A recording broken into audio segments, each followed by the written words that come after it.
Olá, seja bem-vindo ao nosso podcast Janelas da Ortodontia. E eu sou a Natália, aluna do mestrado da São Leopoldo Mandic. Estou ao lado do colega Rodrigo Andrade para Olá. Olá, Rodrigo.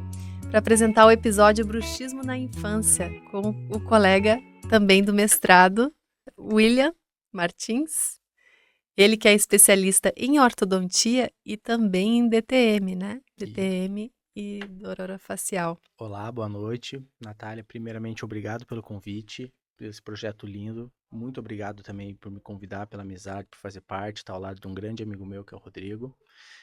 Como você falou, eu sou especialista em ortodontia, especialista também em DTM do orofacial. Sempre foi uma área que eu gostei muito de estudar e de praticar desde a época da graduação.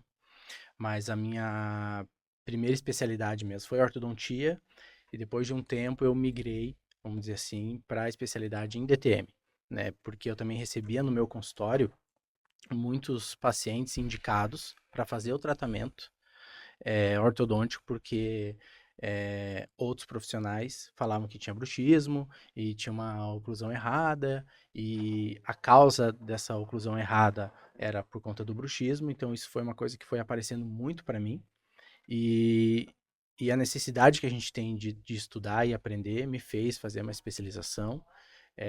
Tive a honra de fazer com um grande professor meu, Daniel Bonotto, que depois me convidou para fazer parte da, da turma de professores, da equipe de professores na ABO Curitiba, no qual sou muito feliz, sou muito grato pela oportunidade, nos faz aprender mais. E é isso, vamos lá, vamos conversar um pouquinho sobre algo que aparece muito pra gente no consultório, como nós ortodontistas, que os pais levam a questão do bruxismo infantil, porque ainda é algo e é um conceito, mesmo que já definido, ele é pouco explorado, né? E pouco, como é que eu posso falar? Transmitido da nossa especialidade para os nossos colegas.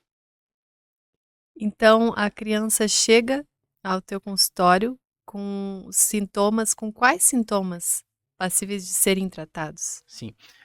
Normalmente, quando os pais levam, eles já chegam falando que a criança tem bruxismo, que a criança arranja os dentes durante o sono, né? E isso pode ter várias características, né? Porque o bruxismo, na verdade, ele tem origem no sistema nervoso central, falando como um conceito geral, né? O bruxismo do sono, principalmente. E é bom lembrar que é bruxismo do sono e não noturno. Porque o noturno parece que ocorre à noite, 8, 9 horas. Não, ele é do sono porque ele ocorre quando a pessoa está dormindo, a criança está dormindo ou o adulto.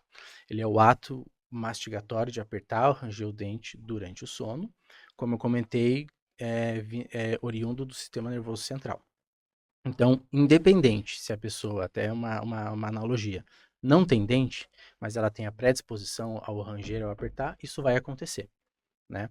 E quando chega ao meu consultório, à consulta de avaliação, essa reclamação dos pais que dormem junto, que sempre estão acompanhando ali a criança, que ela arranja muitos dentes, a gente, antes de dar o diagnóstico diferente, por exemplo, de um paciente adulto, né, a gente divide isso em provável, definitivo, né, ou me fugiu a palavra. Provável, definitivo ou Não, esqueci, mas eu já lembro, tá? Eu já lembro. certo? É provável no sentido que na questão ali da anamnese, como o pai e os pais comentam a respeito dos sinais e sintomas, né? E quando a gente faz a anamnese, a gente vê daí os sinais e sintomas direto na questão do exame clínico. Então, vê se a criança tem alguma marca, vê como é que tá essa questão da dentição, se ela tá bem desgastada ou não.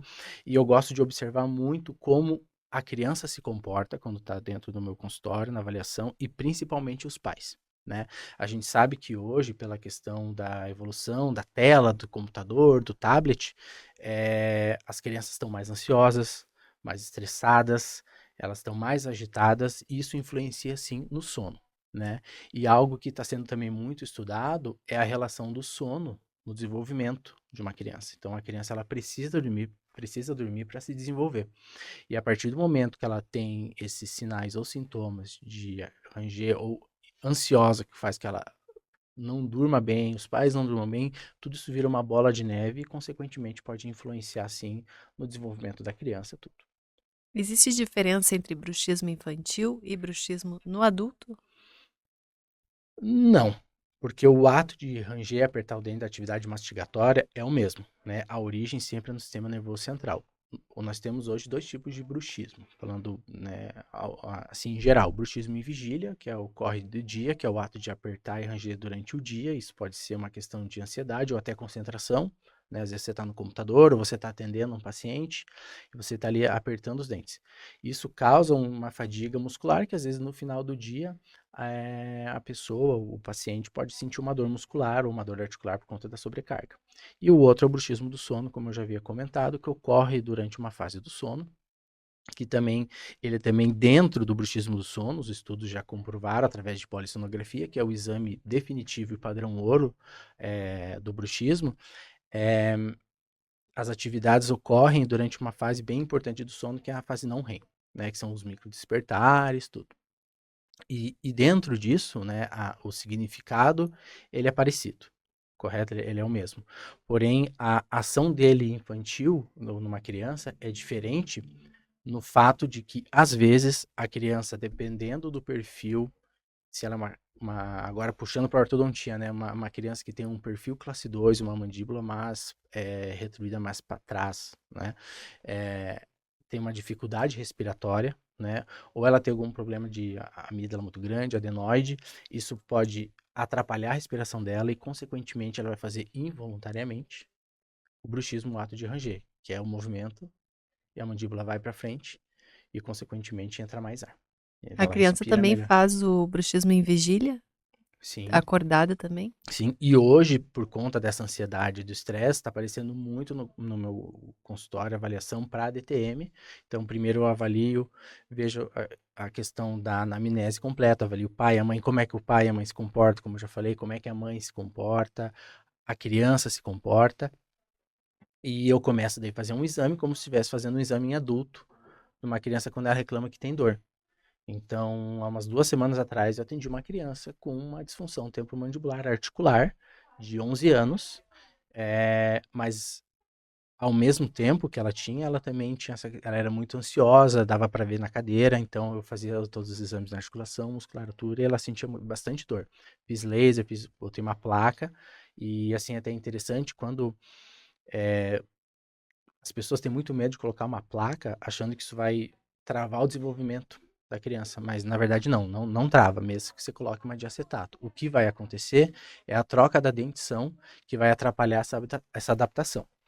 O que eu sugiro, se o caso realmente for é, de um bruxismo, isso gere uma disfunção, uma articulação, é uma dor articular, uma dor muscular, é usar uma placa de acrílico, só que com um expansor, que você pode ao mesmo tempo dando ali um quarto de volta, conforme a criança vai desenvolvendo, então você está protegendo a articulação dessa criança, está protegendo a questão muscular e ao mesmo tempo não está travando o desenvolvimento, né, natural dessa criança. Então você está conseguindo controlar é, é, essa questão do bruxismo e é óbvio aí conversar com os pais, que daí tem que ter uma conversa séria a respeito de terapia, psicólogo, né, porque daí a criança já é uma criança ansiosa, daí tem que trabalhar a questão multidisciplinar, que não é só a gente que é o responsável em tratar. Nós temos que dividir essa responsabilidade com os profissionais. William, esses conceitos, né, que você falou, que as pessoas têm medo de colocar placa em crianças por restringir crescimento de maxila, Uhum. na verdade não são mesmo, né? Antigamente se propagava essa É, informação, isso, né? isso. Eu sou formado em 2004, eu estudei isso na faculdade, que a gente não podia colocar porque restringia o crescimento da maxila, né? E mudaram os conceitos. Uma pergunta: vocês têm o controle ou a informação sobre o aumento desse bruxismo nas crianças? Aconteceu de forma real ou porque a palavra bruxismo era uma palavra que ninguém sabia o que significava Uhum. há 20 anos atrás. E Sim. hoje todo mundo chega, a pessoa chega no teu consultório e fala: eu vim porque eu tenho bruxismo, eu vim porque meu filho Tá arranjando. ele tem bruxismo, ele está Uhum. arranjando os dentes. Isso foi uma informação que os pais receberam e começaram a perceber na Também. criança, Uhum. ou houve um aumento real por conta do que você falou, de tecnologia? As duas coisas. As duas coisas. A informação que chegou mais fácil, principalmente pós-pandemia, A pandemia né? A pandemia teve foi algo que bastante estourou, influência, né? então foi a época que eu mais tratei essa questão e mais tive controle. É importante, assim, também falar que o bruxismo, ele não tem cura, tá? O bruxismo, ele tem controle, tá? E o bruxismo, ele é como se fosse uma febre. Em que sentido? Ele é um sinal O por bruxismo seria o trás. braço odontológico da ansiedade? Sim, É? sim, seria a da ansiedade, da concentração, ou um pouco da questão da depressão também, tem bastante influência, mas da ansiedade, eu acho que é o ponto alto, assim, né? Então, após o estouro da pandemia, isso aumentou demais no consultório. Até tem um trabalho de 2013 que fala que 50% da população tem algum sinal ou sintoma de uma dor orofacial, de uma disfunção, né, consequentemente, dessa questão da ansiedade, junto com o bruxismo, né? DTM, disfunção temporomandibular, é diferente de bruxismo. Uma coisa não é outra. Antes se confundia muito também antigamente, né? Sim. Falava que DTM é bruxismo, e não é. O bruxismo ele pode ser fisiológico, ele pode ser secundário ou até terciário, ou seja, protetivo, né? E essa placa que você recomenda a criança utilizar com o expansor, Pode ser uma máquina Mara. durante quanto tempo? Durante quanto tempo? Aí, Durante o dia ou só à à noite. noite? À noite. Só à A noite. placa para controle do bruxismo do sono é à noite. Não é utilizada como um aparelho. Não. Se a criança tiver, né, precisa fazer o tratamento de ortopedia, né, aí sim você está unindo o útil ao agradável. Se for uma questão particular e direta na questão do bruxismo, aí sim, durante o sono. E aí, como ela vai ter aumento da dimensão vertical, até ajuda porque ela vai ter desgastes nesses dentes, né? Isso, exatamente. E você, ao mesmo tempo, está controlando e está vendo esse desenvolvimento. E tá reposicionando o côndilo. Exatamente. Certo. Né? Uma coisa também interessante, assim, aí agora vamos tirar que não é uma questão de ansiedade, estresse, vamos pensar que é uma questão respiratória, tá? Então você avaliou a criança, viu que o bruxismo dela tem a ver com a respiração, com o perfil dessa criança ser uma classe 2, um respirador bucal, né? E o que você faz, né? Eu indico direto ir para um otorrino e para uma fono. Primeira coisa, tá?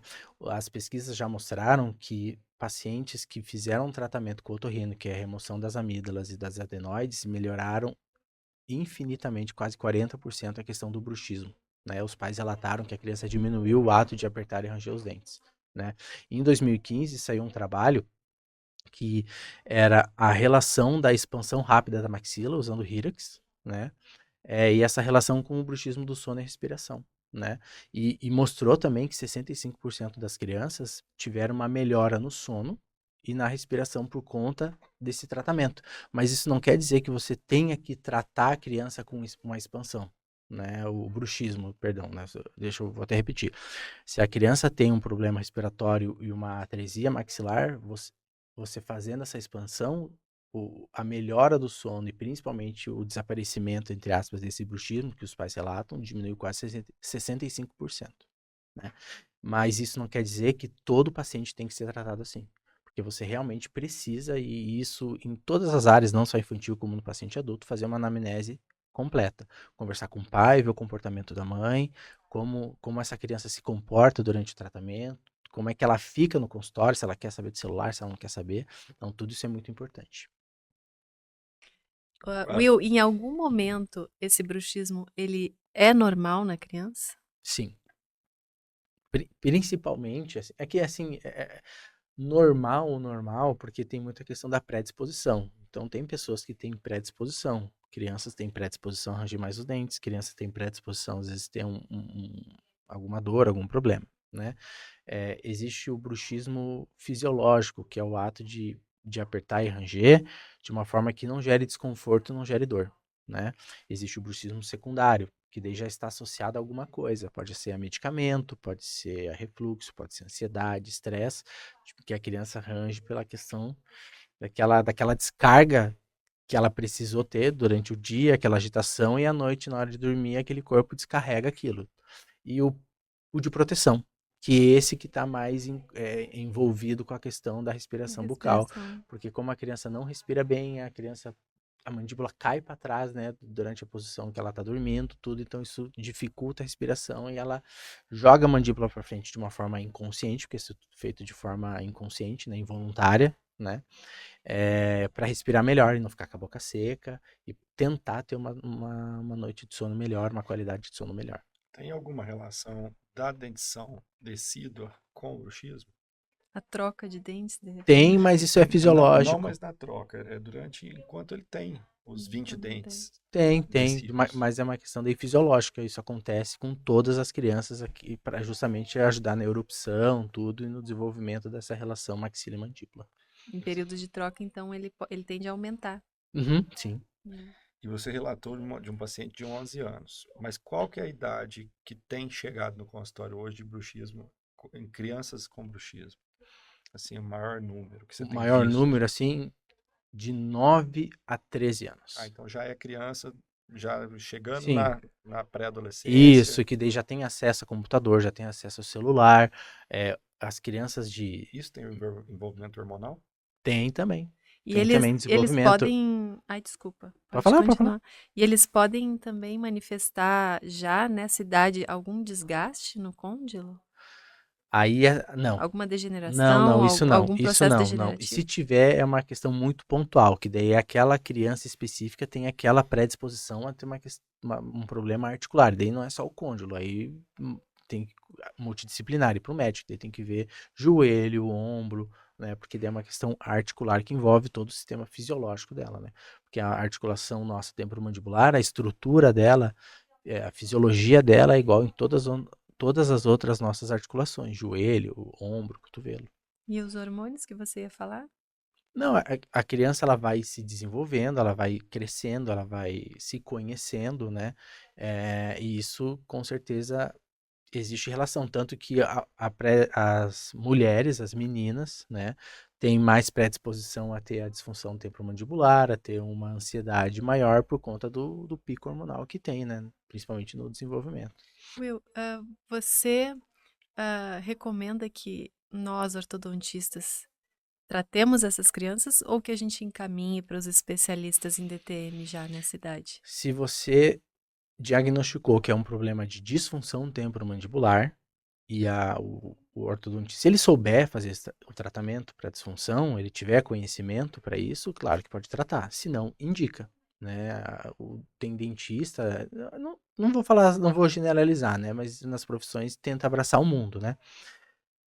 Eu sempre falo, se você não sabe tratar, até como a gente às vezes não pode não conseguir tratar um tratamento ortodôntico, a gente encaminha para quem sabe. E a mesma coisa nessa questão da DTM. Se você ali, durante a anamnese completa que você fez, você diagnosticou que esse bruxismo, essas dores que a criança pode ter, é oriundo de uma disfunção temporomandibular, encaminhar para o especialista. Aí, se colocar a placa e continuar em sintomas sérios, sim, aí encaminhar, certeza. né? Sim. Porque você viu ali que ela tem essa questão, está associado ao bruxismo, da questão ali da ansiedade, tem um perfil bom, desenvolvimento maxilar, mandibular legal, não tem a questão respiratória, já conversou com o médico, já conversou com a fono, pode uma placa ali com uma proteção acrílica nos dentes, como se fosse uma placa normal de bruxismo, né? Que hoje a gente fala placa oclusal ou dispositivo interoclusal. A placa meio relaxante, na literatura ela caiu em desuso, assim, né? Mas você faz essa placa e com o expansor, porque daí você também pode ir dando um quarto de volta ali para não atrapalhar no desenvolvimento. Falando em consultório, o que você acha que a sua especialização de DTM somou no seu consultório como especialista em ortodontia? Você acha que vale a pena? Você recomenda isso para os ortodontistas? Recomendo. Não só para os ortodontistas e para toda a ortodontia eu recomendo mais porque nós especialistas... Cai na gente. Cai na gente. Acaba caindo na gente. Exatamente. Porque o pessoal acha que é aparelho vai para o ortodontista. Porque a história da DTM ela começou através de um processo que ocorreu nos Estados Unidos em 1986, né, de uma mulher que desenvolveu sinais e sintomas de disfunção temporomandibular. Ela avisou a ortodontista que estava com esses sinais e sintomas, não tinha estudos, não tinha relação, literatura que falasse se tinha ou não, ele foi negligente nesse ponto. Ela processou ele, ganhou uma baita de uma grana, e a partir disso começou a se estudar a disfunção temporomandibular a full, vamos falar assim, né? E Ficou sério. ficou sério mesmo o negócio, porque antes era realmente uma questão assim, deixada de lado, uma matéria como a gente, sei lá, teve genética na época da faculdade, entendeu? Só tem porque tem que ter, né? E a partir disso, daí veio os estudos daí de gente grande mesmo, né? McNamara, todos esses caras aí que fizeram a ortodontia, começaram a estudar para ver se existia relação ou não, né? E já adiantando a pergunta, ela não existe relação. Eu brinco, assim, que eu estaria, assim, riquíssimo se eu conseguisse tratar todos os meus pacientes com ortodontia, né? Mas não tem. Uma coisa é você ter uma disfunção, uma doença temporomandibular, uma disfunção temporomandibular, e outra coisa é você ter um problema oclusal, uma mordida aberta, né? Mas são pacientes que acabam vindo para o seu consultório. Acaba Voltando vindo. na pergunta do consultório. Sim, acabam chegando, Acaba te porque conhecendo, as conhecendo outras seu trabalho. especialidades, o que elas fazem, elas indicam, não, você tem uma DTM, você tem um dente torto ali, tem uma oclusão errada, você tem que ir no ortodontista. Aí o ortodontista, o que ele tem que fazer, ou qualquer especialidade, trata primeiro a disfunção, para depois sim iniciar o tratamento ortodôntico. Você tira a dor, para depois tratar.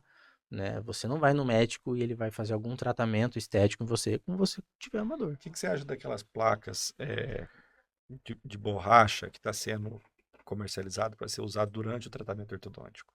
Durante o tratamento ortodôntico, É. se a pessoa ela é uma pessoa hipervigilante, que tem que fica o tempo todo apertando, isso vai gerar mais uma dor muscular nela e uma fadiga muscular, porque é gostoso de apertar aquela. Então, se ela é uma pessoa que é ansiosa e aperta muitos dentes, e você coloca em uma placa, aquilo vai facilitar mais o apertamento dela. Isso, consequentemente, gera mais dor, gera desconforto. Eu não indico nenhum tipo de aparelho mole num tratamento para uma disfunção ou se a gente está fazendo o controle do bruxismo do sono. Nunca. E não existe placa, né, para tratar o bruxismo em vigília. É um hábito e daí a gente tem que entrar, conversar com o paciente, mostrar para ele que ele precisa se policiar, né, para evitar que fique apertando os dentes durante o dia. Né, porque já tem estudos mostrando que as causas de DTM elas são maiores em pacientes que fazem um bruxismo em vigília, né? O bruxismo diurno. Então, para encerrar aqui, Will, eu quero agradecer a tua presença, dizer que eu admiro muito o seu trabalho, que é dificílimo, Muito obrigado. dificílimo tratar DTM em um público em geral, né? Seja criança, seja adulto. Mas claro que quanto mais cedo a gente diagnosticar, né, essa disfunção, melhor o prognóstico, né? Sim. E eu quero te pedir assim uma frase, alguma mensagem para quem deseja iniciar essa especialidade, né? Uhum. Uma mensagem para essas pessoas.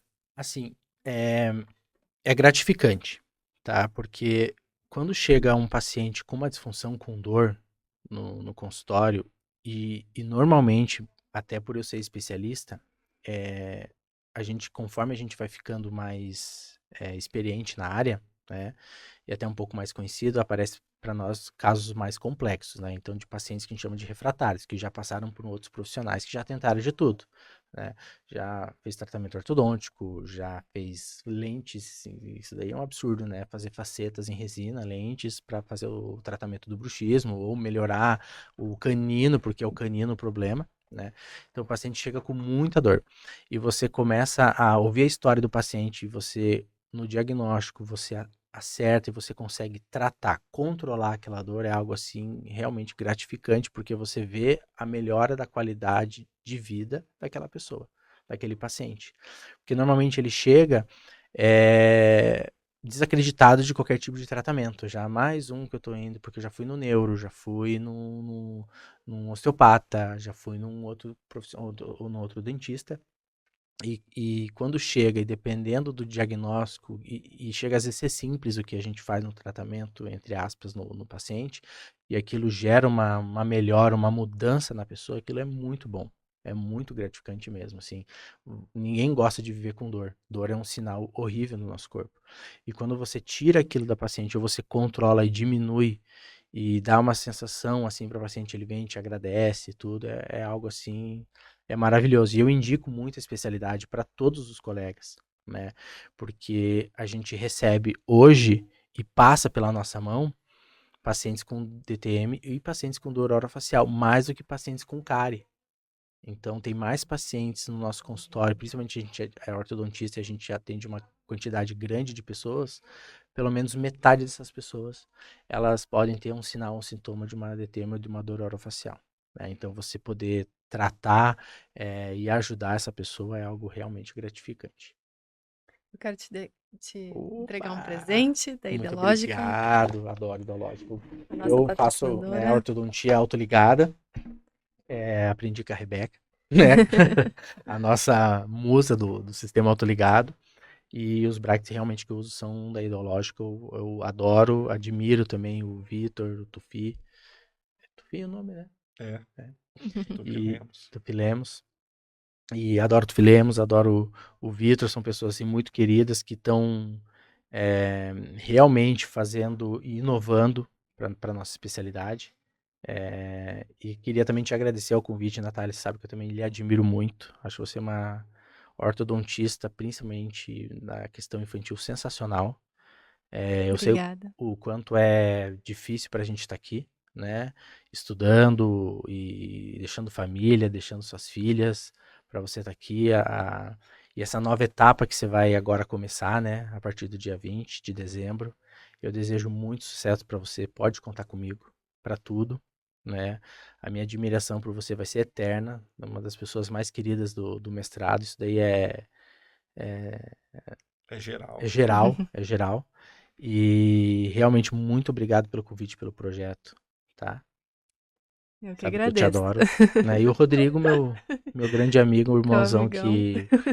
que o mestrado deu, né? A gente se deu muito bem. Não podia ter E ficado sem sem o meu acompanhar o parceiro, amigo. Quis ir eu tive acompanhar. que vir aqui para me Ver dar o que ele ia falar. Aham. uma força moral. É outra pessoa também que eu tenho uma admiração e um carinho. E é isso, muito obrigado. Você sabe o carinho que eu tenho por vocês. Muito obrigado Obrigada, mesmo. cada vez mais Obrigado. sucesso. Querido. Para todos nós. E obrigada pela presença e fiquem ligados que teremos mais episódios no nosso podcast. Até logo. Tchau, tchau. Tchau.